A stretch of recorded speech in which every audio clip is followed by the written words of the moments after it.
It's a long Sanskrit, but Shri Bhagavan Uvacha Abhayam Sattva Samsudir Jnana Yogi Bhavastitahi Dana Damascha Yagyascha Swadayastapa Arjavam Ahimsam Satya Akrodas Twagasantir Apasinam Doya Bhuteshvalo Luptyam Mardavam Rid Achapalam Teja Shama Drita Saucham Adroho Natimanita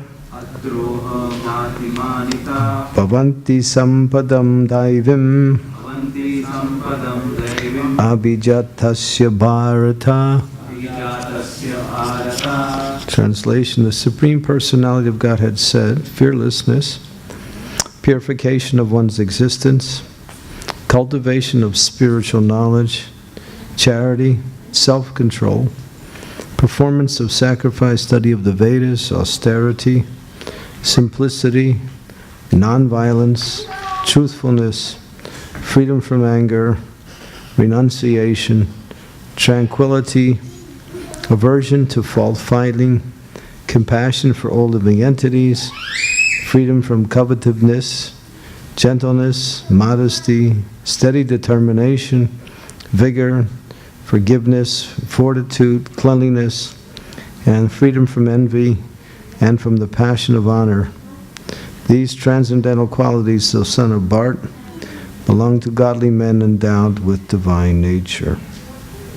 Om Gyantimirandasya Gyanajana Salakaya Chaksu Unmilitam Yena Tasmai Shri Gurave Namaha Shri Chaitanya Manobhistam Staptitam Yena Bhutale Swayam Rupa Kadamma Yam Dadati Swam Padantikam Jai Shri Krishna Chaitanya Prabhupada Shri Advaita Gadadhar Srivasadi Gaur Bhaktivinoda Hare Krishna Krishna Krishna Hare Hare Hare Rama Rama Rama.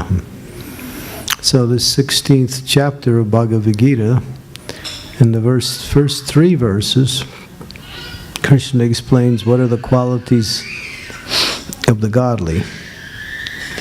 From the remaining of the chapter is the qualities of the ungodly or the demoniac. So characteristics, qualities are indications of the substance. Just like when you smell a flower, this particular smell, that characteristics, that particular flower.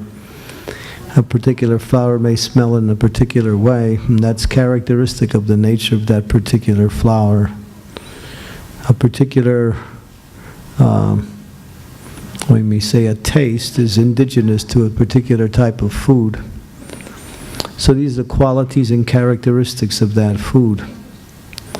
So when we speak of saintly persons or godly persons, as mentioned here, there is an indication of that saintliness and godliness by these qualities. So we can estimate both others and ourselves according to this chart that is given by Krishna here in the first 3 verses of Bhagavad Gita. Qualities and characteristics denote the nature of a substance. So here, godly qualities are mentioned here. And there are many, but one is very important. There's many, of course, that are important, and we might say they're all important. But one is forgiveness. Forgiveness is something that is sometimes very difficult to cultivate, especially in today's society, where it's easy to create difficulties for others. And therefore, Sometimes we find that persons who are offended or slighted or misunderstood become unhappy or offended by such things. And this is the nature of living in this world. You can expect these things to happen. And to think that it won't happen is not to understand the nature of this world. So there's always digressions, or what we say, activities that are, what we say, somehow causing other people difficulties.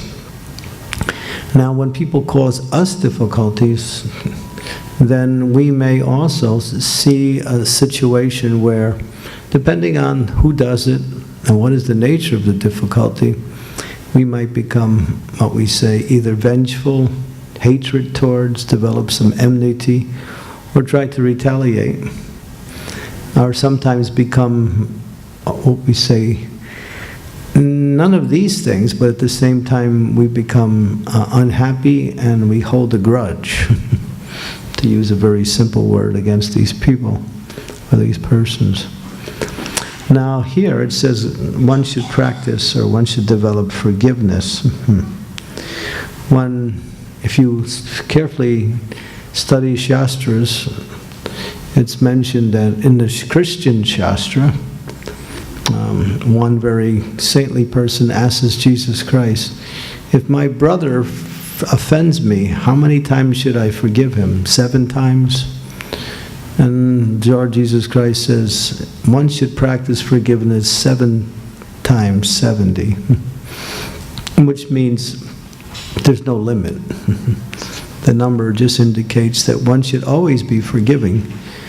Forgiveness is for the benefit of the forgiver, and not so much for the benefit of the offender. When one is offended, one may keep. I just remember one time I was in Bhaktivedanta Manor in a temple in London, and I had given a class on talking about the importance of Vaishnava association and Vaishnava seva. And there was one lady, she was quite embarrassed to ask a question during the class, but at the end of the class she personally came up to me and said, Maharaj, I have something I would like to reveal, maybe you can help me.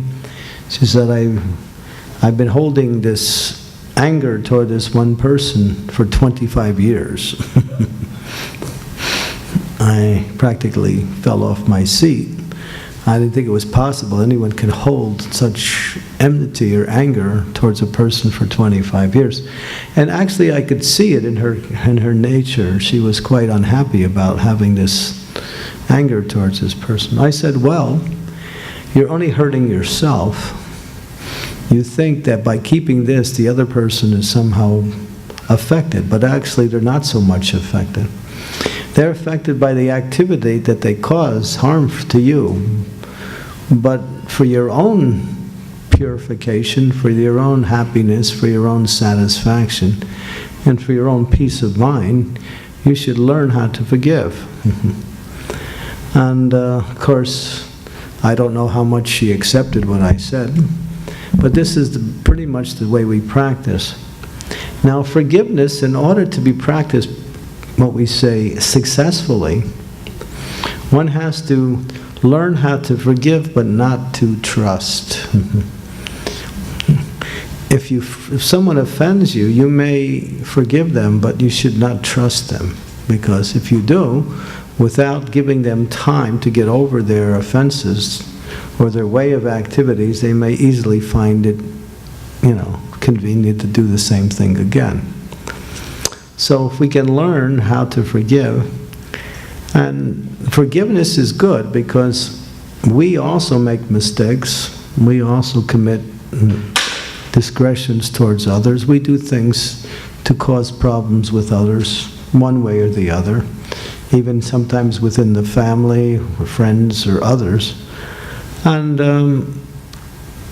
we would like to be forgiven if we do these things, right? It says that if you don't forgive others, God will not forgive you. Because you can't expect something that you don't give yourself. If you're not humble and you expect everyone else to be humble, that's kind of pretentious. If you're not tolerant and you get upset because someone else is not tolerant, then what can it's kind of like hypocritical. So what we want in others, and we do that with either our friends, family members, and others, we have to be able to practice that ourselves, otherwise our words have no meaning.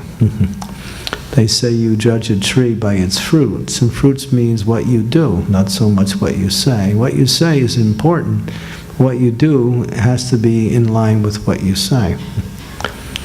So in the nature of forgiveness, we find that it's easy to somehow, especially in today's society where we have so many activities on a social level, family level, national level, and we find that people are not forgiving. When it becomes what we say exasperated or enhanced, then there's anger. And if you spell the word anger, A-N-G-E-R, and you put a D in front of the word, what do you get? Danger. So it's very close to the same thing. So anger is the younger brother of frustrated desires, and when we fail to develop forgiveness, that anger comes. And it can pollute the mind, pollute the heart, and pollutes the entire atmosphere. So one should practice forgiveness because it immediately diffuses the element of anger. Now sometimes there's an offense that is very strong. Say somebody kills somebody you love. Somebody does something really bad to someone who's very dear to you. And then you might find it very hard to find that forgiveness in your heart. But a person, we should understand that people in this world are full of mistakes and faults. And due to the association of the material energy, therefore people make mistakes. Unless one is a pure devotee of the Lord and is practicing pure devotional service, one is affected by the four, what we say, the four imperfections. What are the four imperfections? Imperfect senses, makes mistakes, is illusioned, and has a nature to cheat. So this is there with everybody. Because we have imperfection, because we have imperfect senses, we see something, but it's not actually what we see, it's different than what we see, or we perceive something in one way and it's actually perceived in the other way. Have you ever looked at one of these pictures that actually has many photos within the picture? I remember there's one little display where there's a picture of a lady, and if you look at it in one way, you see a beautiful young lady, and if you look at the picture again in another angle, you see an old lady. Same picture. Nothing's different. So our senses perceive things according to our consciousness, and our consciousness is conditioned by the material energy.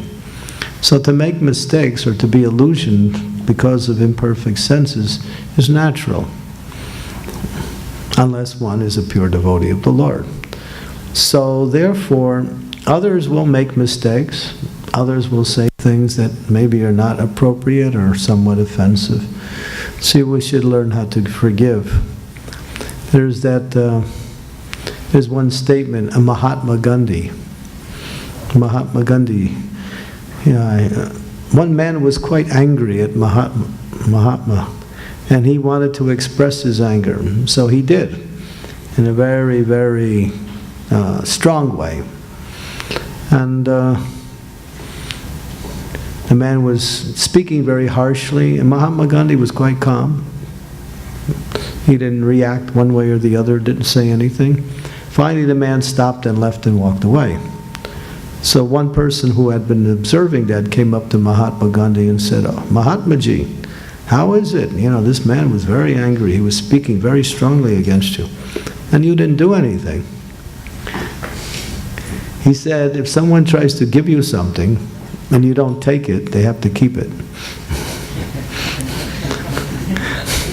So I didn't take what he was giving me. Therefore, he was stuck with whatever he had. I just had a personal incident just not too long ago. It was last weekend. It was interesting. We were on a ferry boat coming from one island to another island in Toronto.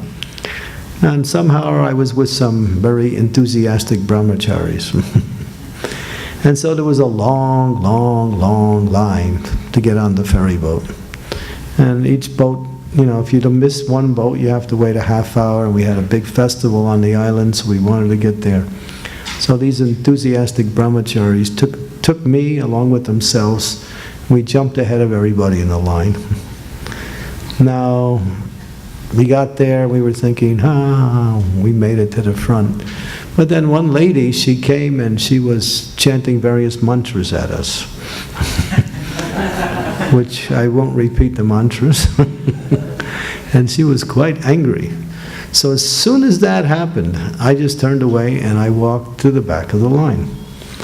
And immediately the other boys, seeing what I did, they followed me and they also left. And immediately she had to keep quiet. So if we would have said anything or tried to defend ourselves or saying, "My dear Mataji, you're getting a little overly upset. Calm down, it's not that bad." It would have made it worse, right? It would have made it worse because someone of that nature who's very angry, is expecting you to do what they say. So we did. And we just went to the back of the line.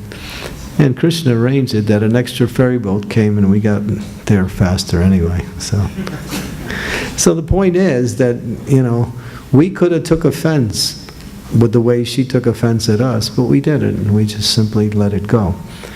So this happens. It's just the way of the world. The way of the world is that people cause harm and difficulty to others, sometimes by mistake. Sometimes you say the wrong thing and people don't understand it, or you say the right thing and they don't understand it. So to learn how to forgive is to learn how to be peaceful. Because without peace of mind, we cannot practice spiritual life effectively, enthusiastically.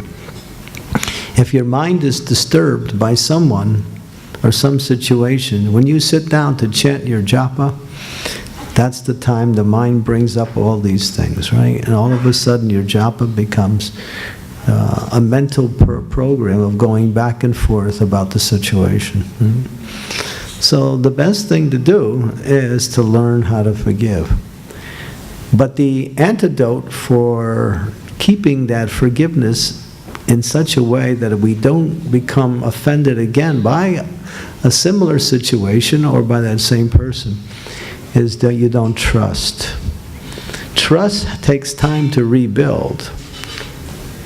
Trust can again become part of the relationship, but it takes time once an offense is made or once someone causes some difficulty. So forgiveness is the nature of the godly, as it's mentioned here. It's part of one of the qualities of the godly persons. So in order to practice spiritual life successfully, we must cultivate these qualities that are conducive to spiritual practice. The qualities are supportive of our bhakti.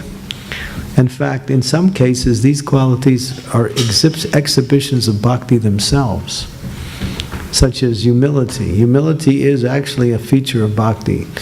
It is so powerful that humility attracts the attention of God. And one who's humble naturally will learn how to practice forgiveness.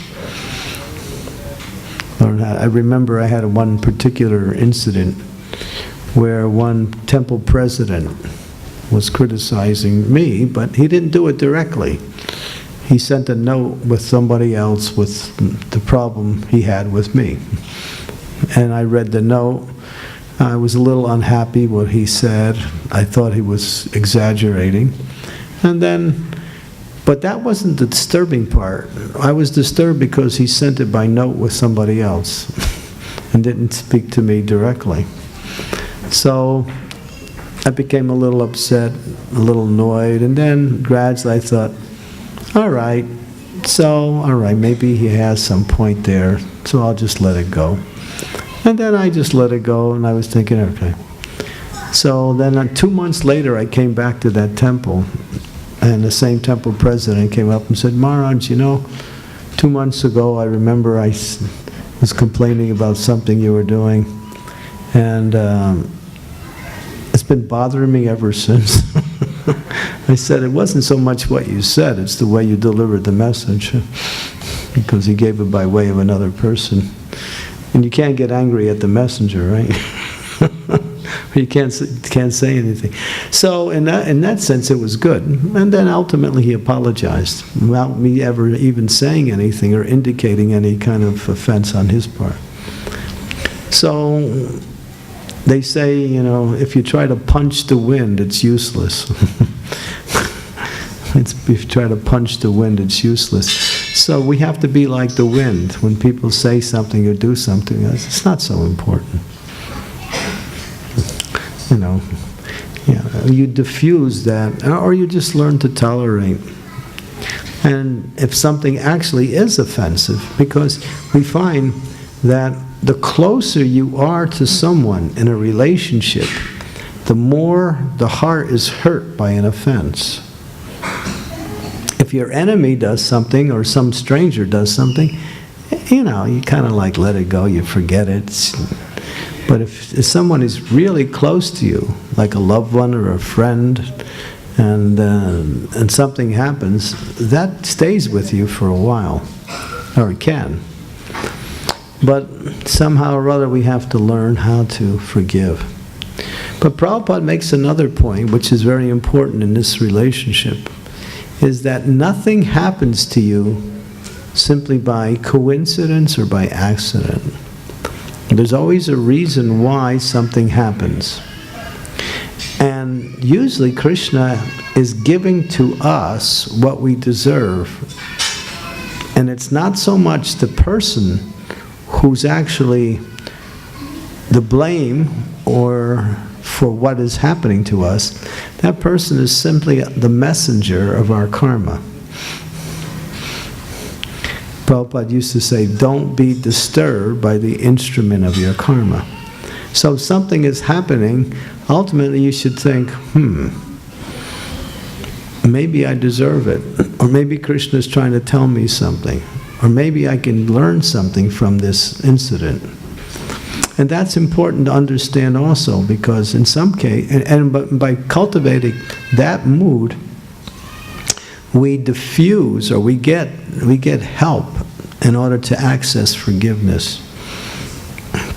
When you think I deserved it, then you don't blame the person so much. And actually that person it's just a person who's been put in place to give you what you deserve, and it's not so much them. Although it may seem like them, like that.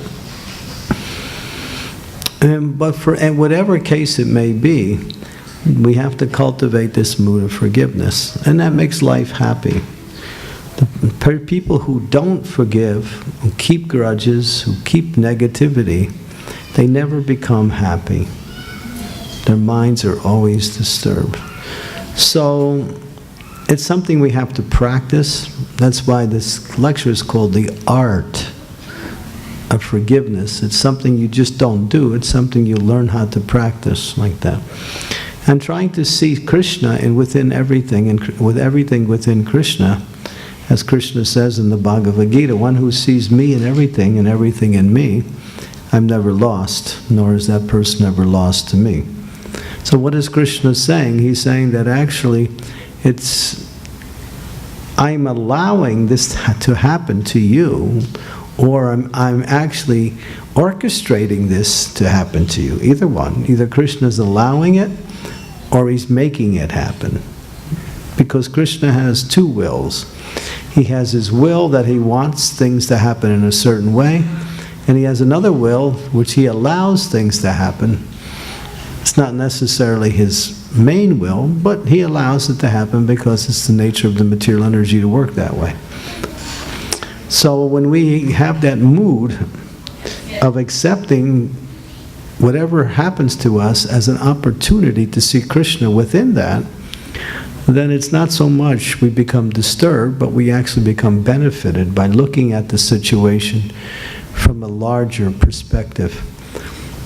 If you stand at the base of the mountain, you can see part of the mountain, but if you fly over the top of the mountain, you can see the whole mountain. So we generally see life in a very narrow way, because that's our perception.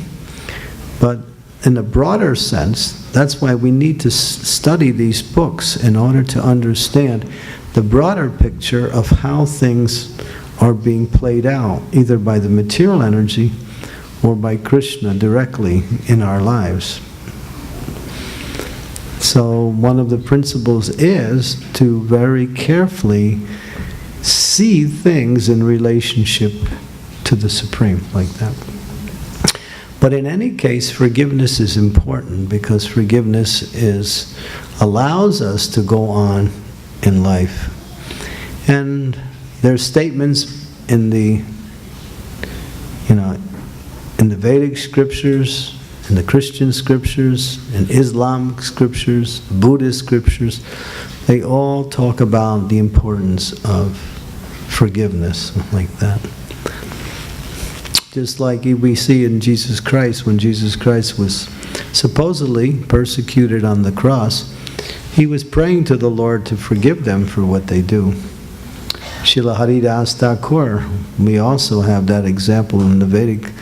When Srila Haridas Thakur was beaten in 22 marketplaces by these strong torturers, he was praying for their deliverance and praying for their forgiveness. Later on, Lord Chaitanya Mahaprabhu said that when this was happening to you, Haridas, I actually came from the spiritual world with my chakra, and I was about to kill them because I was so disturbed with what they were doing to you. But my chakra could not move off my hand, because your prayers for their deliverance were stronger than my chakra. So the example is Srila Haridas Thakur, although being beaten and tortured, he was praying for their benefit, like that. And at the end, when after 22 marketplaces and Srila Haridas Thakur was still alive, they said to him, Haridas, we have a problem. Now we're supposed to kill you, and because we haven't been able to kill you, we'll be killed by our superiors. So Haridas said, oh, if that's the case, and then he just fell dead. He didn't fall dead, he just went into a state of unconsciousness. And all his external symptoms of his life stopped. There was no heartbeat, no breathing. They took his body, later on they threw it into the river, and he floated down the stream and came up on the other side and started preaching again. So, that story is there in the Chaitanya Bhagavat. So we find in the great souls, they know the nature of this world is people will cause harm and difficulties to others. So we have to learn how to forgive. But in order not to be harmed again, we should not practice trust immediately. Trust takes time to build, like that. So, a devotee is known by his qualities or her qualities. It's not so much, what you do, it's who you are. What you do is nice, but who you are is really the quality of your existence. And a person is really seen by their character, their qualities: humility, tolerance, patience, pridelessness, forgiveness, aversion to finding fault with others, so many things: cleanliness, determination, truthfulness, freedom from anger, tranquility, knowledge of Scripture, knowledge of practical application of Scripture. All these are the qualities of a devotee who's practicing worship to the Lord. So we do two things. We worship the Lord and we develop the qualities that are conducive to worship to the Lord side by side with the worship. It's important that both go together, not just the worship of the Lord, because the worship of the Lord without the qualities that are conducive to the worship, the Lord will not really take our worship seriously. It's like, you're praying, but at the same time, of course, if you're praying to have good qualities, that's okay. But the devotion becomes, what we say, supported by the character of our devotion. So that's why Krishna spends 3 verses, and Srila Prabhupada spends at least 3 or 4 or 5, actually 5 or 6 pages explaining all these qualities in detail. And Bhagavad Gita is full of the qualities of a Vaishnava. So forgiveness is one of the main ones. And they say forgiveness, especially for the Brahminical class, is one of the most important of all qualities, like that. Okay, so we can stop there. Any questions? Forgiveness. Yes. I'll repeat your question. Go ahead. Do we have a microphone that you can use also? We call it the roving mic. No? Is there a wireless? I have the wireless. Why don't you give me the one with the wire, and the wireless can be used.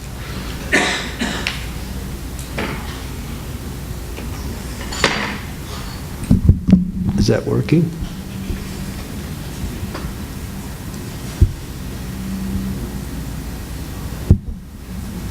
No.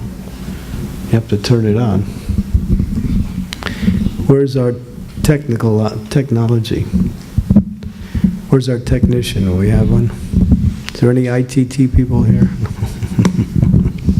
Okay. I'll give you my microphone and you can ask your question.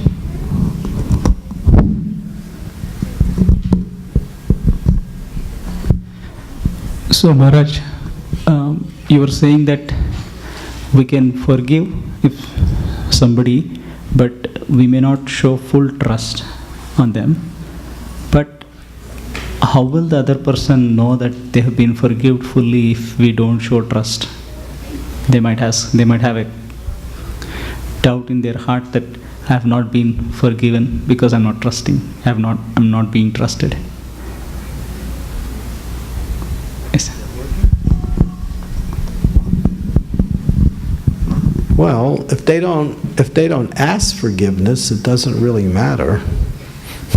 If they're asking forgiveness, you can forgive them.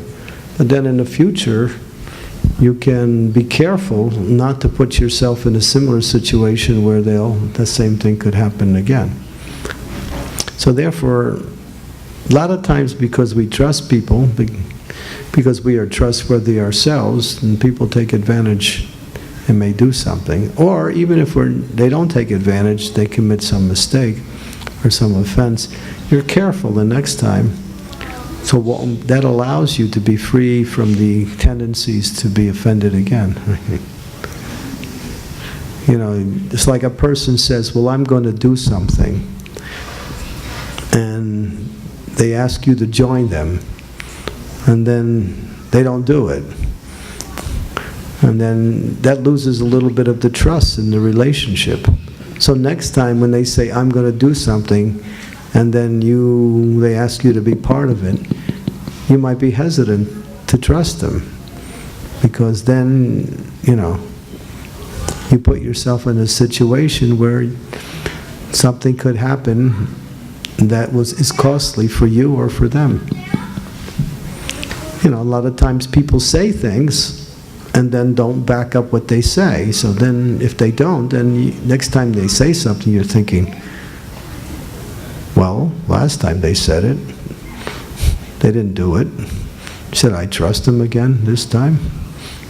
Right? So,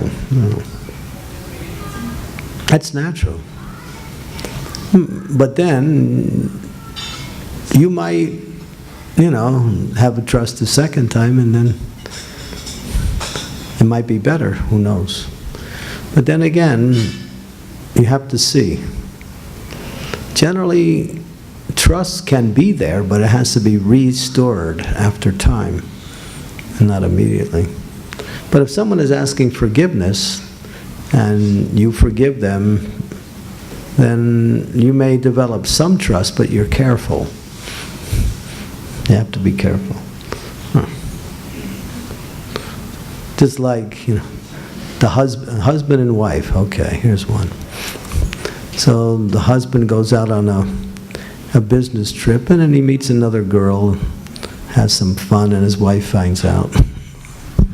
And his wife gets angry. Why are you cheating on me? Oh, I'm sorry, I won't do it again.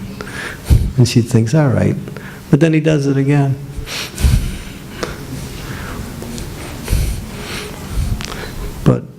So she might trust him again, and then she gets hurt the second time. The first time, the hurt might be the second time, you might not get forgiveness.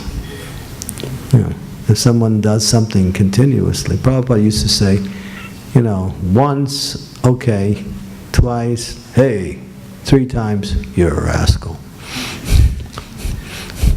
So one time you may forgive, second time you're a little bit disturbed, and the third time, then that's it. 3 times really makes the point. So if you're a forgiving person, then you will naturally want to be forgiven, and maybe people will take advantage of you. So be careful, that's all. And the same with the other side. Any other questions? No more questions.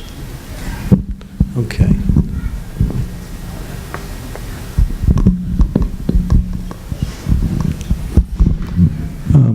Actually, I had at least a couple.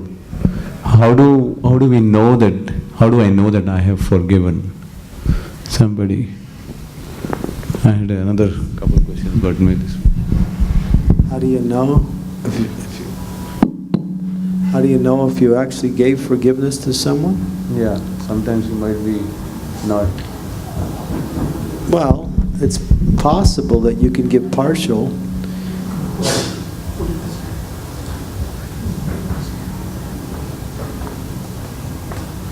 Well, if you don't have any negativity towards that person anymore. If there's that slightest bit of negativity that comes back in your mind towards that person about the incident, not so much about who they are, but about the reason that it happens, then you know you haven't fully forgiven them.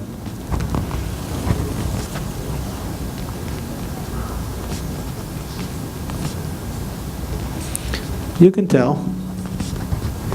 You shouldn't mix up forgiveness with the idea of trustworthiness, and that just because you don't trust them doesn't mean you haven't forgiven them yet. If it comes back into your mind and you keep thinking about it, oh, I forgive them, but actually, they're a rascal. They may be a rascal, but we forgive rascals too.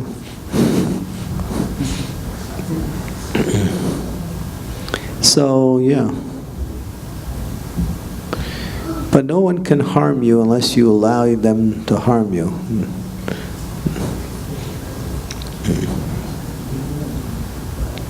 So when you actually forgive, you feel happy. You feel free. You no longer see that person as an offender or someone who caused you difficulty. It was a mistake, or maybe a slight discretion, or even if somebody did something intentionally. Therefore, unless they apologize, then you may not fully forgive them. Like yesterday I was on the plane And so one guy who was sitting behind me, he was working on his computer, and he was using the table you put down. They have it, you put your food on it like that. And he was hitting the computer so hard that it kept shaking my seat.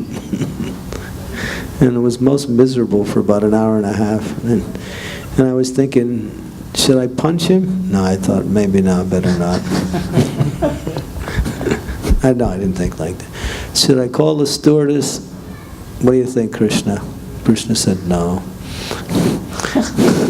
Said I was mulling over my mind how to do it, to kind of like, and I thought, well, the plane is going to land in an hour and a half, so I think I can somehow or other tolerate it. And he was talking with his friends really loud. It was really kind of like, it was really like a very wild group behind me. But then I thought, I'll just tolerate it. And, every once in a while my seat would shake, And I don't even know if he knew he was causing me disturbances, but it was kind of disturbing, so I just let it go. And at the end, when I got up to get my luggage, his was in the same compartment, so he said, "Can I get something for you?" I said, "Yeah, can you get my luggage?" I couldn't reach it because it was that. He gave me my luggage, he smiled, I smiled back, said thank you, he said, "You're welcome." And I completely forgot about being kicked. So, it was, at the time it was happening, it was quite disturbing. But then at the end, there seemed to be a pleasant exchange before we parted, which came automatically, just by, so I let it go. But I saw it was his character, not so much him. It was that's the kind of character he had. He probably offends everybody. So the way he, kind of a loud, very, let everybody know he's there. So what can you do? So I forgave him. At least while it was happening, I was thinking, well, here's a chance to develop tolerance, and therefore tolerance helps in chanting the holy name. So I thought, okay, I can gain something from this. But then again, you look at it, and I'm thinking, well, why is it happening? Maybe Krishna's just given me a little difficulty because I'm proud, or maybe I kicked somebody else at one time. So, you kind of let it, you kind of just think, all right. So these things happen, it's just the nature. People say something or do something. Well, that's not so hard when it's a stranger. It really hurts when somebody's close to you. That's, Bhagavatam says that. The closer you are, when there's some difficulty between that, the more it affects the heart. The more it affects the heart, the harder it is to forgive. So, but we should practice. We should practice forgiveness. Just practice it. Like you practice, learning a trade or an art or music, practice learning how to forgive. Your children grow up, and then they say, pooh, Haribol, see you around. They don't appreciate what you gave them in your whole life. You raised them, you gave them so much care, love, attention, time. You worked hard to give them whatever they have. And then they grow up and they leave. So you think, oh, boy. But you still love them. It hurts, though. So, this life is like that. If you want to chant the holy names, we have to learn how to forgive. Forgiveness is for the forgiver, not for the one who is being forgiven, mostly.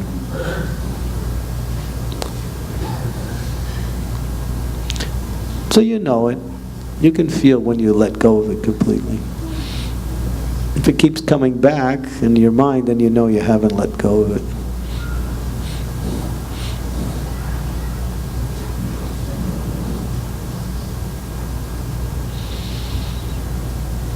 Yeah. Anything else? Any other questions? Mataji, pass you to your wife. Maharaj, what is forgiving yourself in the context of Krishna consciousness? What is? Forgiving your own self. Oh, forgiving your own self in the context of Krishna consciousness. Well, the thing is, if you don't forgive yourself, I mean, you might have really high expectations of yourself, and therefore when you don't meet your own expectations, you become upset. And therefore it's a sense of pride. It's a sense of false pride, like that. You should forgive yourself, but at the same time you should be very careful not to commit the same thing again, which causes you to think that I have to forgive each time. So to err is human. As I mentioned, there's 4 defects of the conditioned soul, and therefore we're going to make mistakes. Making mistakes is part of life, but learning mistakes is actually how you make advancement in life. If you don't learn from your mistakes, but if you don't forgive yourself for your own mistakes, or see that, you can improve, we should always be thinking how I can improve and not become angry because I'm not up to the standard yet. We should be eager to come to a higher standard, but not like I'm angry at myself because I'm not a pure devotee, or I'm actually acting in the way that is, or not having the qualities that I want to have. So forgiving yourself is more like being honest with yourself. It's more like a type of honesty that allows you to accept your own, what we say, defects, faults, inadequacies as opportunities for moving forward, like that. You may immediately feel bad when you do something or say something that's not right or appropriate. But then again, learn from it.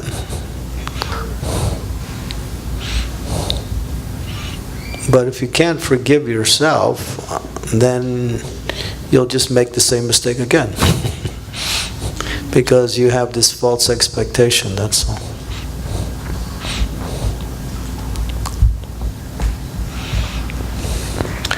Is that okay? Does that make sense? Yeah? Yeah, okay. Any other comments, questions? Yes.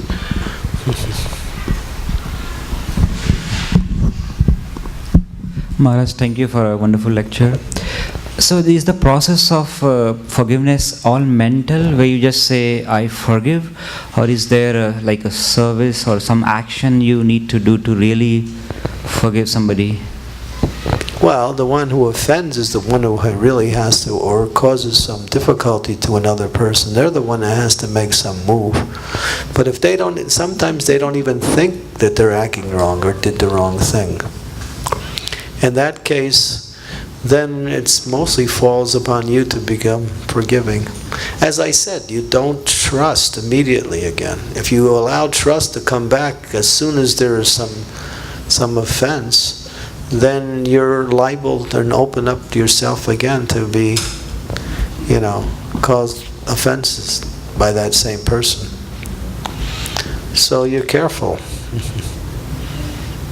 But forgiveness, it depends.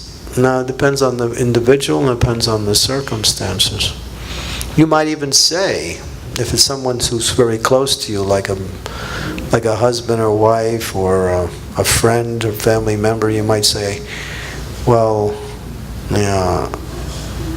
if they understood they made some mistake, then you might say, I forgive you. You can actually speak it.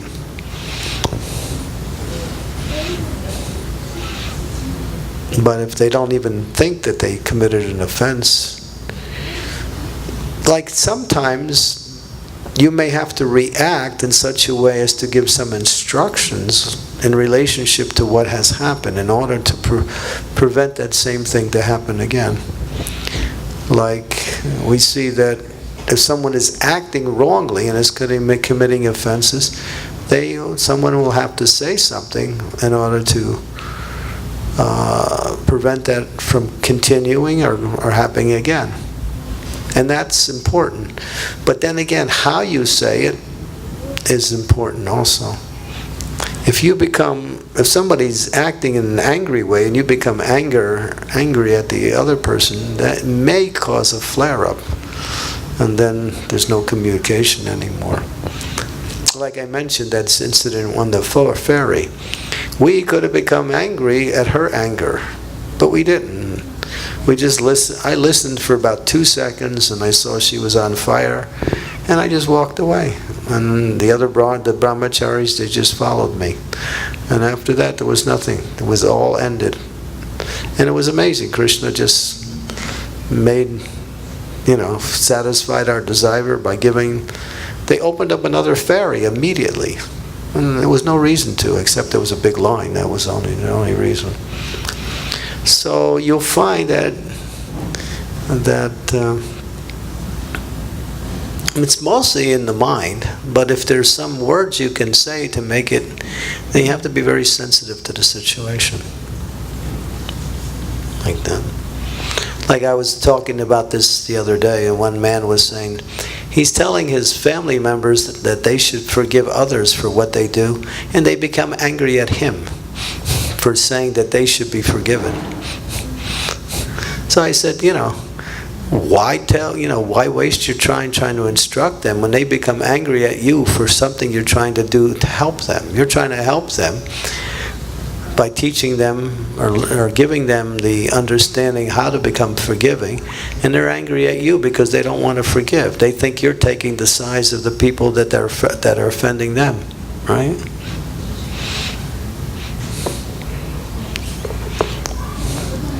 So, better not to get involved in that case.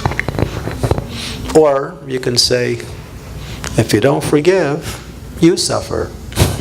And it's true. Like we mentioned earlier, the one who is holding the anger or the enmity or the animosity towards another, that's the person who suffers more than the person who actually caused. Now that person who caused some harm to another, whatever level, they get punished by the laws of material nature, or if it's something really serious, they may actually get punished by the law, And that's right. That's important. We don't just dispense with that. Forgiveness doesn't overshadow what we call justice. Justice can still be there in certain severe cases, but still, forgiveness has to be there for the one who has been offended. Or else how do you go on in life? Just think of all the things that people have done to you that you didn't like. And if you just held grudges and enmity and anger, how would you feel right now? Probably wouldn't even be able to wake up in the morning. It's like a big weight. So we learn how to forgive. Time is very instrumental in helping us to get over situations.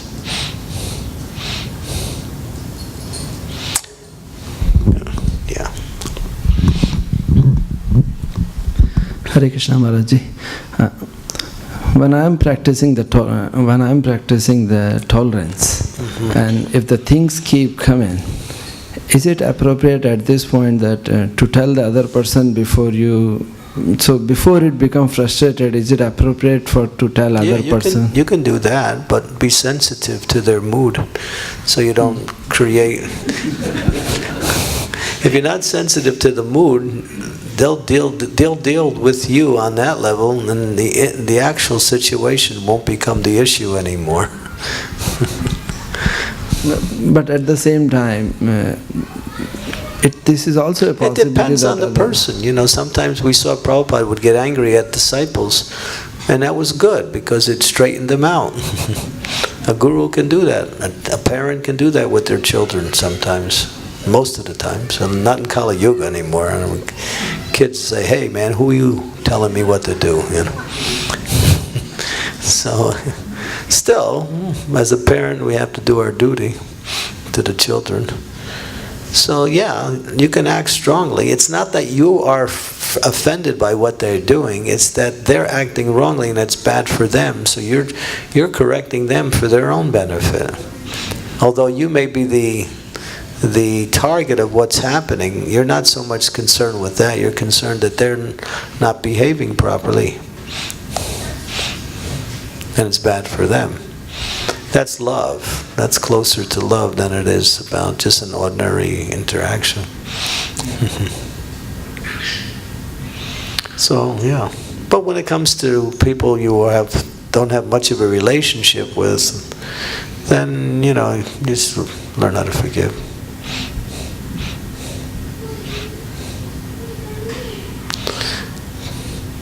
What is it? To err is human, to forgive is divine.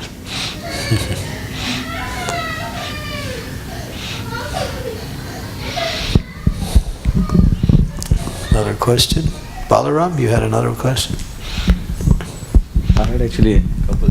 I was thinking that the couple of questions. One is sometimes just to even come to the point to actually say somebody, I forgive you, I would find it difficult because it seems like I'm in a higher position, or in that situation I didn't really actually commit anything. So when I say somebody, I forgive you, or even internally, if I say somebody, I forgive. It's like false, right? You actually don't feel like it, right? Is that what you're saying? I was thinking, if I think like I forgive somebody, am I assuming in that situation that I was actually right and he is wrong, and that's why now the wrong person, I'll forgive him?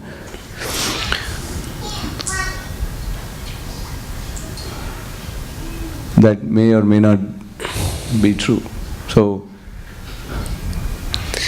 if you are forgiven to someone, but you're right by what happened. In other words, get into details. So a situation, if the person in front of me, if I am telling that person, I forgive you, but saying that to me seems odd, because that means I am assuming that I am the one who is right and that person did something wrong, and that's why I'm telling him, I forgive you. Like I said earlier, unless the person actually forgives, there's no sense of saying I forgive you. You can forgive in your own mind, but if you say it to them, they might even think that, what are you talking about? Yeah. Yeah. Right. So, but if someone asks forgiveness and there's obviously some transgression, then... So we should basically say that in our own minds. Yeah. We should be forgiving. Internally, we should be forgiving. Yeah. And externally, just take whatever action is needed. As it says, God says, vengeance is mine. So you're not the punisher of the person who is the perpetrator. Either the laws of material energy are, or the justice system are, or Krishna himself. A Vaishnava will be offended, but a Vaishnava won't take offense. Maharaj Ambarish was obviously offended by Durvasa Muni when he tried to kill him for a small, slight discretion or transgression of etiquette. And, Maharaj Ambarish didn't take offense, but the Lord did. The Lord took really strong offense and sent his chakra after Durvasa Muni. Maharaj Ambarish simply took shelter of the Lord, and he was thinking, oh, I offended this great soul, therefore I'm getting some punishment.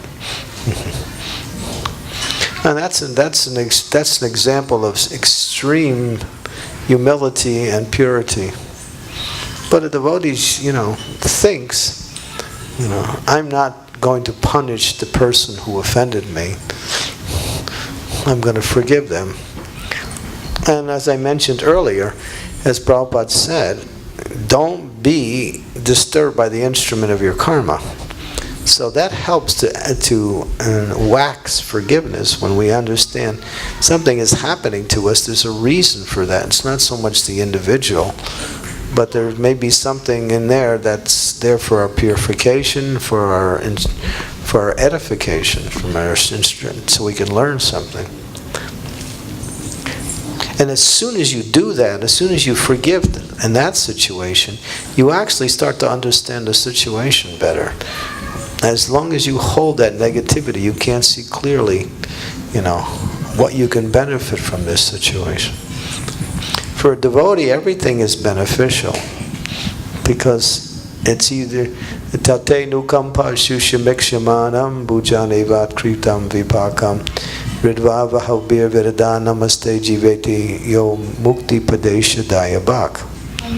So that verse spoken by Lord Brahma, when after he stole the calves and calves and cowherd boys from Lord Krishna, he really got, Krishna really taught him a lesson. And he was humiliated. But he accepted it as, my dear Lord, I actually deserve worse than what you actually gave me. His pride was completely crushed. Completely. He was made to look like a fool. But he thanked the Lord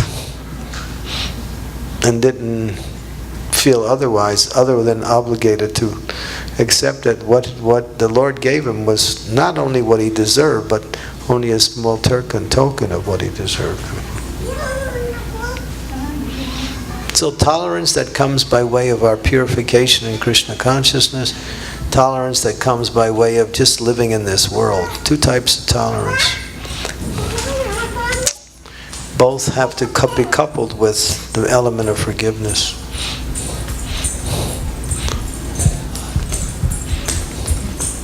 Does that help? Mataji, you had a question also? No? Oh, okay, I'm sorry. Anything else? What time is the class supposed to end? Now? Huh? Well, no more questions? Yes, another question.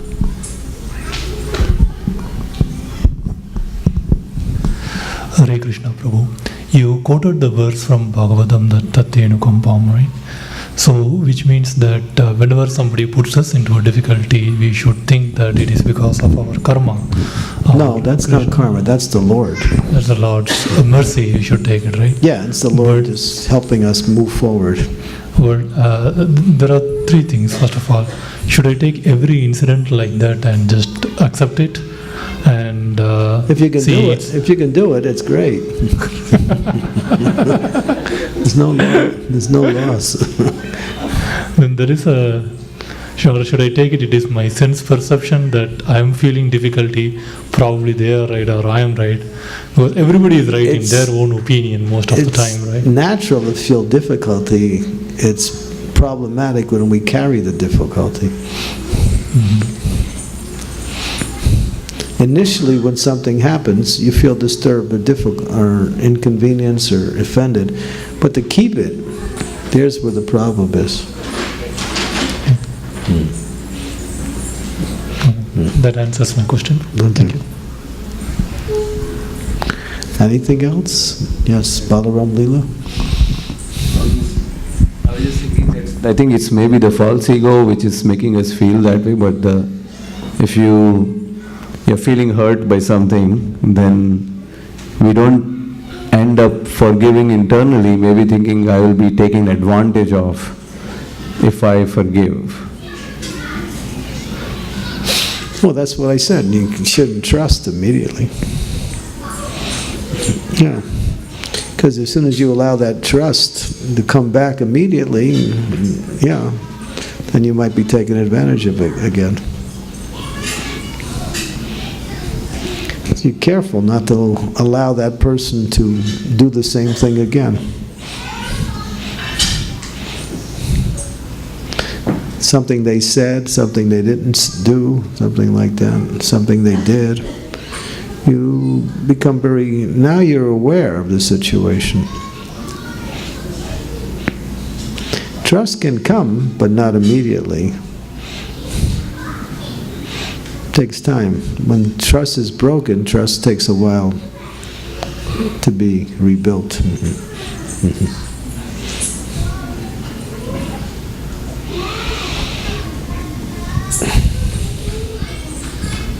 And that prevents that from people taking advantage of you. You're careful not to put yourself in a similar situation again. Until you see, after some time, oh, that person has changed or situation has changed, and then the trust can become, back. But that thing could be different, as you said, for people who are close to you, it could be a different situation as compared to people, because you want to develop a positive relationship at the same time. In some cases you could just let go and not care about the relationship factor. Well, the relationship should stay the same, but how that relationship is, the interaction might be slightly different because the trust is not completely there again. You still love your wife or your kids, although they did something wrong and caused some offense. The love is still there, the concern is still there, the relationship is still there, but then again, you're careful not to allow that to happen again. That's all. Or if you see it coming again, then you can be prepared. Said, uh-oh, here it comes again, So.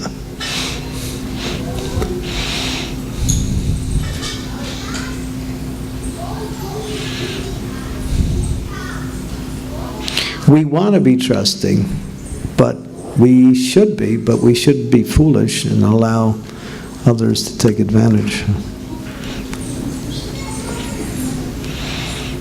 Not immediately. Okay? Thank you. Srila Prabhupada Ki Jai.